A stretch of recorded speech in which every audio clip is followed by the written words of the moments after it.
90s, China was licking its wounds in the aftermath of Tiananmen Square and the media coverage. Economic growth from 1989 to 1981 was slow. Hardliner members of the Communist core were weakened by majority interest in the fall of the Soviet Union, and China pressed forward with its reform and opening policies. In 1990, the Shanghai Stock Exchange was opened. In 1992, China added Shanghai to the 5 special economic zones, which Deng Xiaoping wished the country had done sooner. Though Deng had retired in 1989, he was still the de facto, though rarely seen leader until 1992. That year, he embarked on his surprise and widely covered Southern tour. In his last public appearances, the 88-year-old visited all of the special economic zones. He emphasized the importance and inevitability of China opening up to foreign investment and enterprise, saying that it was crucial for the country to modernize. He also encouraged China to reach the economic level of Hong Kong, Taiwan, Singapore, and South Korea in the next 2 decades. At the time of Deng's Southern tour, China was negotiating entry into the World Trade Organization and bidding for a chance to host the 2000 Olympics. In a setback that many Chinese people characterized as embarrassing, they lost the hosting rights to Sydney. After Deng's tour, foreign investment exploded, primarily from Hong Kong, Taiwan, and Japan, followed by the US and Europe. Shortly after, the 14th National Congress of the Chinese Communist Party promoted several market-oriented reformers, including the new General Secretary, Jiang Zemin, who was installed in 1993. Life in special economic zones had been rapidly changing since they were first introduced. For instance, Guangdong, at the time China's richest province and home to 63 million people, was thriving and complicated.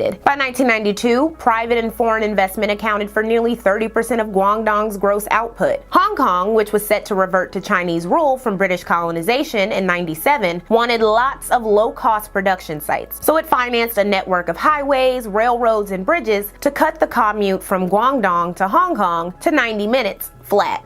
In the province, workers made more than the national average. New markets emerged around these work sites, from restaurants to cafes to shopping centers to more illicit industries. From 1991 to 1996, the mutilated bodies of 13 sex workers were found around Guangzhou. The events were initially suppressed in media to maintain the image of prosperous special economic zones that were not harbingers of doom like the capitalist societies of the West. But when one body washed ashore in Hong Kong, the Hong Kong press reported the story, leading to the moniker the Guangzhou Ripper. The head of the Guangzhou police remarked, "I have never come across anything like this. Maybe he copied from the West." The killer was caught and sentenced to death. So life in special economic zones was different in a whole bunch of other ways too. Pawn shops came back in 1991. Gambling, which had been illegal since Mao's 1949 takeover, came back via horse racing in April 1992. Gone was an attempt at egalitarianism. There was a new service industry featuring fast food workers, maids, and cooks for the growing wealthy businessmen. After Deng's visit, Guangdong decontrolled grain prices, becoming the first province to do so. The opening of China continued long-running debates on whether or not their loosening economic policies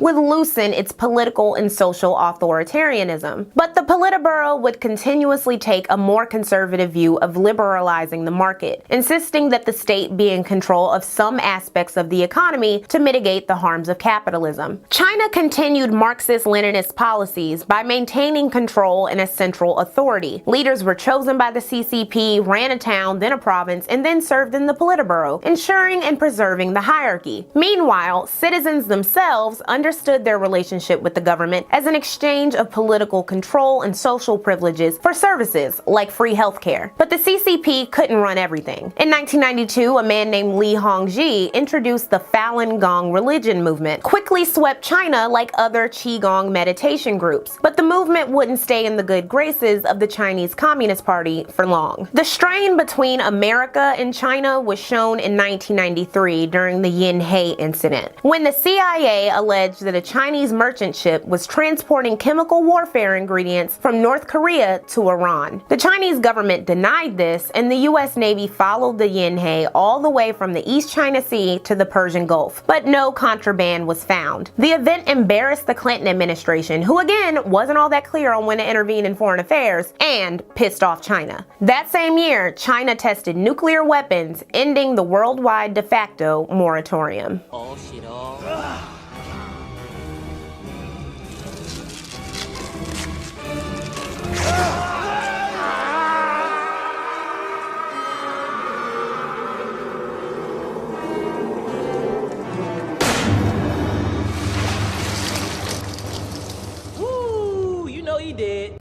1998 film Rush Hour, starring Jackie Chan and Chris Tucker, grossed over $244 million worldwide and became an iconic comedy film. Mariah Carey, whose song Fantasy was featured in the film, hit the red carpet with the movie stars at Grauman's Chinese Theater in LA. Chan would say years later, "I dislike Rush Hour the most, but ironically, it sold really well." The film began shooting in November 1997, just months after the midnight handover of Hong Kong to China from the UK on July 1st. Distinguished guests, ladies and gentlemen, I should like on behalf of Her Majesty the Queen and of the entire British people to express our thanks, admiration, affection, and good wishes to all the people of Hong Kong who have been such staunch and special friends over so many generations. Hong Kong had approximately $300 billion in its coffers when it was being handed back to China. And the last British governor, Chris Patten, made Hong Kong's Legislative Council entirely elected and expanded its power, pissing off pro-Beijing Hong Kongers so much that they called him the whore of the East. He'd say, "You can dismantle institutions, but you can't dismantle benchmarks."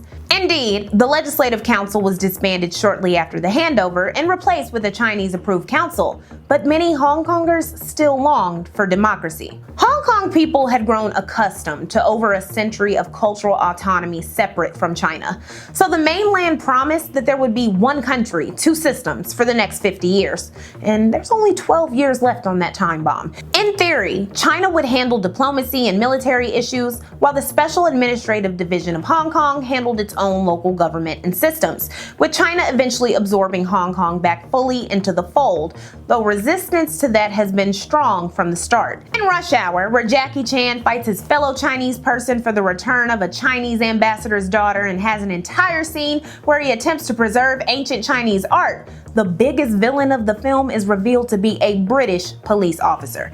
It was funny, but it was deep too. When the British were set to hand over Hong Kong, their customs and impact left a simmering ideological and political battle caught between two propaganda machines. Already, China vows to roll back political freedoms come July 1st. Opposition parties effectively outlawed. Any criticism of the government, a criminal offense. But that won't stop Martin Lee. He is the most important and outspoken democratic leader in Hong Kong and China's public enemy #1. In a trip through Sacramento and on to Washington to meet with President Clinton, Mr. Lee seeks local support. And I want people all over the world to keep watching Hong Kong, to make sure that China knows that all the eyes of the world are on Hong Kong. I think this is our only hope. A study by the United States Information Agency 4 months before the handover found 35% of the population wanted to become a special economic region of China, outnumbering the separate groups who wanted to remain a British colony, become a Commonwealth, and those who wanted independence. And those who wanted to rejoin China tended to be born before 1965. Reporters spoke with Hong Kong dissidents about the likelihood of social repression and a retreat to communism, and others who believed that Hong Kong's liberalized society might even ease repression on the mainland. After all, China had been rapidly changing since the 80s, and entrepreneurs wanted in on the special economic zones. U.S. companies had $14 billion invested in Hong Kong enterprises, so they would love to see a liberalized economy work both ways. Simon Liu, one of the most powerful men in South China, shows off the chopper pad on top of his 80-story hotel, the tallest in the region. He says after reunification, China will benefit greatly from Hong Kong's strong U.S. and California connections. From this part of the world to this part of the world. Some Central Californians are already tapping in to China's market. We're doing multi-million-dollar on this. West Sacramento businesswoman Margaret Wong has many multi-million-dollar deals through Hong Kong and into China, making her company one of the fastest growing in the state. I think with Hong Kong turnover to China in July 1997 is going to give California more opportunities to get into China. Hong Kong's first tests were navigating the Asian financial crisis and an outbreak of the bird flu from birds supplied from China, which led to the culling of over 1 million chickens. As for the Hong Kong-born Jackie Chan, the nice guy persona generated from the Rush Hour franchise and press in the West would obscure darker activities. In 1999, when confronted at a press conference with knowledge about his extramarital daughter, who he would never take care of or meet, he'd say about the affair, he only committed a fault that many men in the world commit. So, in China, Deng Xiaoping died at the age of 92 on February 19, 1997. At the time, China was the 8th largest trade nation in the world and the biggest borrower from the World Bank. There was universal health care, a decline of infant mortality, better education than what was previously offered, and more access to the outside world. With the rigorous business of special economic zones, more women from rural villages traveled for factory work to earn more money. By 1996, a third of the Chinese working population earned approximately $30,000 a year, quadruple the amount of earnings from 1978 to 1995. However, 65 million Chinese people, according to the World Bank, were absolutely poor. Jiang Zemin, who was now fully out of Deng's shadows, continued his predecessor's policies of reform, but with more panache. For instance, he notably sang Elvis's Love Me Tender in 1996 at the APEC summit and danced with Chirac's wife 3 years later. China's period of isolation was waning, though not without controversy. In 1995, when President Lee Tenghui of Taiwan, a country claimed by China under its One China principle, accepted an invitation to speak at his alma mater Cornell University, it set off another clash between the mainland and the island. Because Taiwan operates as an independent nation outside of China, other nations were forced to choose one to have relations with. Most of the world chose the more powerful China, leaving 29 countries willing to have official ties to Taiwan in 1995. So, the US had been prepared to deny Tenghui a visa to not piss off China, but a faction of pro-Taiwanese Americans and lawyers lobbied for the president to be allowed entry so he could speak at Cornell. It became a congressional issue, with senators like Jesse Helms, who was a fierce critic of China, supporting the visit. Tenghui's visit was approved, and 300 Taiwanese journalists flew to Cornell to watch him speak about the democratization of Taiwan on June 10th. He said, "Some say that it is impossible for us to break out of the diplomatic isolation we face, but we will do our utmost to demand the impossible. And Taiwan is a country with independent sovereignty." China was so mad that it decided to take it out on Taiwan. On July 7th, they declared a series of missile and naval tests in and around the strait, separating the mainland from the island in the third Taiwanese Strait Crisis. For a week in late July, China launched its missiles and military exercises that not just worried the Taiwanese and allies, but disturbed the shipping industry.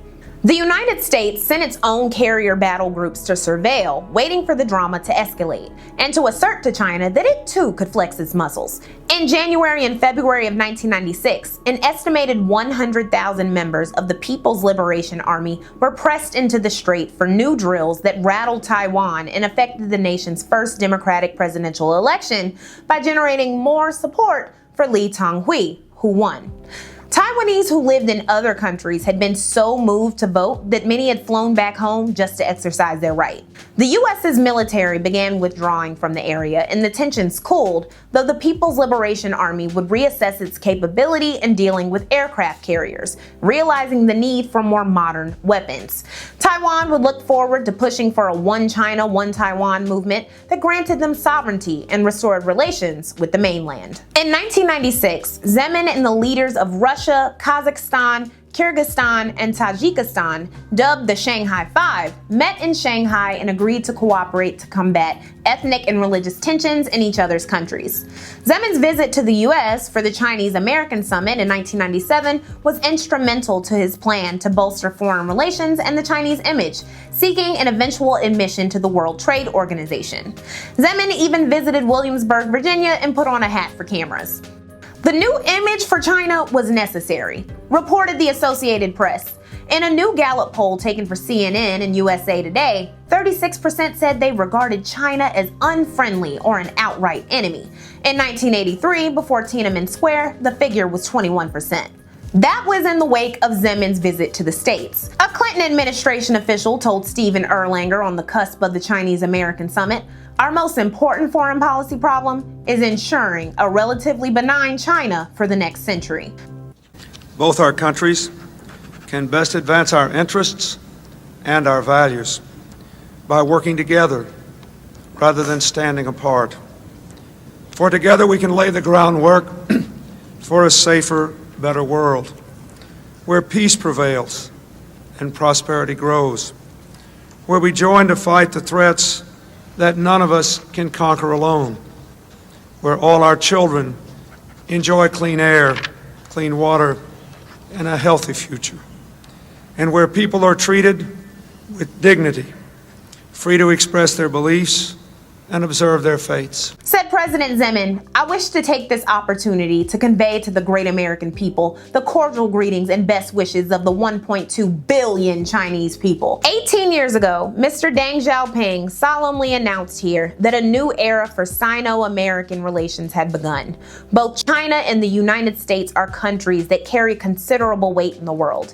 In the new international situation, the shared interests between China and the United States have increased rather than decreased. Our potential for cooperation has expanded rather than diminished. Our two countries share broad common interests and shoulder a common responsibility on major issues bearing upon human survival and development. Despite the friendly words, the two leaders clashed over human rights in Tiananmen Square, with Zemin refusing to apologize, and Clinton's attempt to attack China on Tiananmen Square earned mixed reviews from Americans. Opined Seth Faison, "In trying to find the right approach, Clinton has been criticized by business people for talking about human rights too much and lambasted by protesters for talking about them too little." Zemin's visit also brought out pro-Tibet and Chinese democracy protests. The Tibet issue was especially potent because in 1995, the 14th Dalai Lama of Tibetan Buddhism crowned a 6-year-old boy as the next reincarnation. The boy was promptly taken into custody by the People's Republic of China and has not been seen publicly since. As pro-Tibet protesters in the US gathered, said Zemin, "It was our democratic reform that emancipated some 1 million serfs and slaves through peaceful means. Historical advances as such cannot be rolled back. With the support of the central government and the rest of the country, today's Tibet is developing prosperity, and people there are living and working in happiness and contentment." Despite his belief that Tibetans did not want to be independent, Zemin would similarly be met with protests when he visited Switzerland and the UK in 1999. The protests were so bad in Switzerland, where some people climbed on buildings, that Zemin skipped a meeting with government officials because they hadn't maintained control of protesters to his satisfaction, telling the Swiss they lost a good friend. Conversations about human rights in China continued thanks to the Falun Gong movement, which had grown even more popular despite attempts to suppress it. In 1995, the Chinese Communist Party mandated that all Qiqong groups like Falun Gong create Communist Party offshoots and become officially attached to the government in an attempt to maintain control. Chinese propaganda argued that Falun Gong was oppositional to communism, atheism, medicine, reason, and science, and therefore antithetical to the state of China itself. By attaching Falun Gong to the Communist Party, China hoped to maintain control over the growing phenomenon. But Falun Gong resisted and withdrew from state oversight, leading to government surveillance and more repression. Falun Gong books were banned in July 1996, but the movement continued to spread, with up to 70 million members by 1999. On April 22nd of that year, Falun Gong members leading a sit-in were arrested and beaten in Tianjin on orders of the Ministry of Public Security. 3 days later, 10,000 Falun Gong members protested for the release of prisoners in Beijing at the Zongnanhai compound. It was the largest protest since Tiananmen Square 10 years before. The protest was peacefully dissolved when the government assured protesters that the prisoners would be released and Falun Gong was safe from future government persecution. Jiang Zemin then issued a directive to destroy Falun Gong, considering the movement one of the biggest threats to China. On July 20th, hundreds of practitioners were rounded up, though some sources say up to 5,600 to 50,000, and detained. Falun Gong was suppressed in media, and 4 high-ranking members were charged with treason, triggering 3 days of protests in 30 cities. The creator of Falun Gong, Li Hongqi, issued a statement in July 1999, saying, "Some sources claim that I forbid people to take medicine. Actually, that is absolutely untrue. I have simply explained the relationship between cultivation practice and taking medication. I have enabled more than 100 million people to achieve health. Countless terminally ill patients have recovered and have become healthy. This is a fact. As for those who are critically ill or mentally ill, I have always advised them to not learn Falun Gong. Yet some people nonetheless insisted on learning it without my knowledge." Despite this attempt to combat government propaganda, the crackdowns continued. On Halloween 1999, China unveiled a new anti-cult law requiring, per the new China News Agency, courts, prosecutors, police, and administrative judicial organs to be on full alert for cult activities and smash them rigorously. The arrests and detaining of Falun Gong practitioners continued, and according to various reports and investigations, they'd be jailed, tortured, and executed, and sometimes subjected to organ harvesting, which China denies fully. As we discussed back in the Balkans, NATO's Operation Allied Force bombed the Chinese embassy in Belgrade in May 1999, killing 3 people. In addition to China suspending negotiations to enter the World Trade Organization, there were massive protests in China featuring burning American flags and effigies of Bill Clinton, and the U.S. consul residence in Chengdu was set on fire. Protesters were encouraged by the Chinese government, with Vice President Hu Jintao saying, "They fully reflect the Chinese people's great fury at the atrocity of the embassy attacks by NATO and the Chinese people's strong patriotism." In the end, the U.S. paid $4.5 million to the families of the dead and injured, and a further $28 million to China for damages to the embassy. By June, rumors circulated that the bomb was retaliation for China stealing American nuclear technology, and that 2 of the victims were spies. Just a year before that bombing, the U.S. House of Representatives tasked Chris Cox with a classified investigation on China's systemic theft of American nuclear technology over decades. A redacted version of the classified report was issued a few weeks after the embassy bombing. Other observers alleged that the bombing was deliberate because the U.S. believed the Chinese to be aiding a Serbian war criminal. Regardless of the veracity of these claims, Zemin prioritized U.S.-China relations in the end, at least on the surface. While largely forgotten in the West, the incident increased Chinese nationalism and damaged the U.S.'s reputation for Chinese citizens.